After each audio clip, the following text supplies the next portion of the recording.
আমি সূর্য অপেক্ষাও অধিক পুরাতন, আর বৃক্ষে বিকশিত কুড়ি অপেক্ষাও নূতন। আমি সমগ্র মনুষ্য জাতি, আমি স্বর্গ এবং নরক ধারণকারী শক্তি।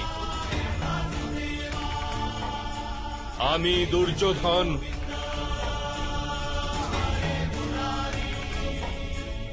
আর আমি অর্জুন।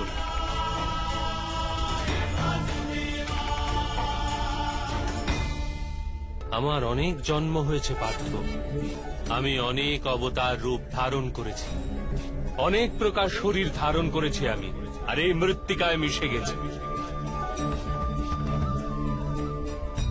আর আগামীতেও আমি বারংবার জন্ম নেব। যদা যদা হি ধর্মস্য গ্লানির্ভবতি ভারত অভ্যুত্থানম অধর্মস্য তদাত্মানম সৃজাম্যহম।